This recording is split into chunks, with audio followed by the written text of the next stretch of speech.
Okay, today we are gonna make one of my favorite breads. Like every time I make this bread, my kids are like, oh, I smell it. They can like smell it from far away. So we're gonna make focaccia bread. And a lot of people say focaccia, but it's Italian and the double C in it says ch. So it's focaccia. So bread is not a scary thing and I'm gonna show you how. So we have 2.5 cups of pretty warm water. Like it always says, lukewarm water. I like to do a little bit hotter than lukewarm water. Almost to the point where it's too hot to touch. Okay, so we have 2.5 cups of hot water, 1.5 tablespoons of sugar, granulated sugar, and then 2 tablespoons of instant yeast. And we put that straight into our mixing bowl and then I just whisk it. I just beat it until it's all mixed together nicely. A lot of recipes say sprinkle it on top and that's fine too. I just like to dump it in and then just mix it around. So we're gonna let this sit for about 5 minutes to let all of the yeast dissolve. Okay, and then while we wait for that, you're gonna wanna get 2.5 tablespoons of butter and melt it, 2.5 tablespoons of olive oil, 6.25 cup of flour, and I prefer to use bread flour. I've made it with both. Bread flour is better. It just has a little more protein, a little more gluten in it, and it just makes the bread a little more stretchy and good. And then you have 2 teaspoons of kosher salt. So while that waits, you can just get those things ready. Okay, now that the yeast is dissolved, we are just gonna add all of this stuff. All of the butter, olive oil. Now there's a reason why, well, I'm not sure about the reason why I do 2 types of fat in this. I just know that I've done it with 5 tablespoons, so it's 5 tablespoons of fat total. And I've done it all straight olive oil and I've done it all straight butter, and we don't like it either way. Like even my family will notice, they're like, where'd you do different? I'm like, seriously? Because sometimes it's annoying to have to melt the butter and the oil. But if you want the better bread, do 2.5 tablespoons of butter, 2.5 tablespoons of olive oil. Mix it to, just do half and half and it's way better. Okay, then we're gonna do the flour and then the salt. I like to sprinkle the salt on top, give it a little stir so there's no chunk of salt, and we'll just start to mix it. And I really, really prefer the Bosch over any other bread mixer, but use whatever you have, it will be just fine. Okay, this has only been going for like 1 or 2 minutes, but you can see that it's like sticky, which I like, but it's not sticking to the edges. So it's nice and soft, but it's not sticking to the edges. Sometimes if we mix it for a really long time, it will probably start to stick to the edges, but anyway, that's how I like it. Okay, it's been mixing for a little bit now. It's nice and stretchy. It's not pulling apart. It could go a little bit longer, but it's fine. So I do have a bowl here and I put a little bit of olive oil around the edges and it all fell down. But with this, you can actually keep it in the mixer and put the lid on it and let it rise in here. But because I don't like to mess around with it after, when we put it in our sheet pan, because you want it to be nice and smooth at that point. I just like to get it into a nice ball. So I like to stretch the top of it until it just gets this nice ball on top. So now I'm just gonna cover this with plastic and I'm gonna let it sit until it doubles in size. This will only take about 20 minutes because of how much yeast is in this recipe, so it doesn't take too long. You can see how nice that is. It's rolling around in there. See, it's a nice little ball. So that'll just sit there for a little bit. Okay, so our dough has doubled in size.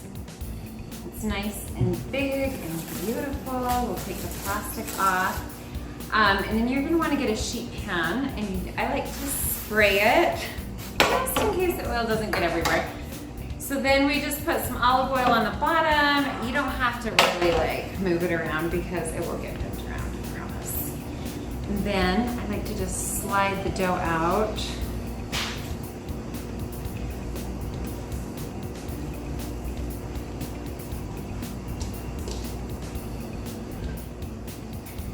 So if you have it in the mixer, it's hard to like scrape it all out without messing around with it too much, because if you mess with dough after it's risen, it loses its elasticity and you have to wait like 10 minutes until it will like stretch again.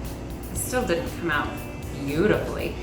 My preferred method is just to leave it out on the counter and cover it with plastic. Put a little bit of flour underneath it, cover it with plastic and let it rise. But the nice thing is that it doesn't really matter what this looks like, because you're gonna put a bunch of dimples in it anyway. So when I do it on the counter too, you can use a rolling pin and roll it out and then transfer it. It's a little bit tricky, but very doable. You just wanna make sure it gets to all of the corners. So there's two ways that I make focaccia. And today, this way is gonna be thick enough that I'm gonna slice it in half and make sandwiches out of it. If you want it really thin, to just break off pieces, you'll cut the dough in half and put it on 2 sheets and it'll still fill up the whole pan and do exactly what you want it to do. It's kind of all the way to the edges. We're just gonna let it rise again. So we're gonna use that same plastic, put it over top. So while this is rising, you want to turn your oven on to 375 degrees. You're going to want to keep your olive oil out. You're going to need some rosemary, some Parmesan cheese, some of the shredded stuff, and you're going to need some coarse kosher salt to sprinkle on top. So have that ready for when this is all risen. Okay, our bread has risen and it's kind of filled out the corners that it wasn't filling in before. So what we do is we just pour on some more olive oil. I keep my olive oil in a little squeeze bottle like this, and it just makes it easy to put on salads, put on bread, measure it with 1 squeeze is like a tablespoon for me. Anyway, so that's what I do. So I got the olive oil on top and I just spread it around, and then I make little dimples with my fingers. Make little holes. It's just kind of fun to play with, and by doing that I can kind of push it into the corners where it wasn't making it before. I'm gonna wash my hands really fast. The next, I like to add my kosher salt, and I don't go like super heavy, but I like to have a good amount of salt on there. Once you've tried this bread, you'll kind of get an idea of how much salt you're gonna want, because those pieces with a lot of salt are just heavenly. So you make sure that every bite is heavenly. So next I have my rosemary. I like them a little more chopped up than this is giving me. So it's kind of hard to get them out of the little shaker, but you don't need a lot, just a little bit to bring out some flavor. Maybe like a tablespoon. And then we're gonna sprinkle some Parmesan cheese. This is probably about a half of a cup. I'm not sure if I'll use it all. When this cheese cooks, it just adds a little crunch to the bread that just makes it delicious. Okay, so now we're gonna put it in the oven at 375 degrees for about 25 to 30 minutes. You want it to have a nice golden brown color on top. There's our focaccia bread. I mean, it's golden brown. I would probably leave it in a little bit longer if I had a little extra time. You can see it's still a golden brown color. Nice and light. So what I'm gonna do with this focaccia bread is I'm going to slice it in half and I'm gonna make sandwiches out of it. So what I'm gonna do is I'm gonna let it cool a little bit. I'm gonna take it out of the pan, and I'll show you all this.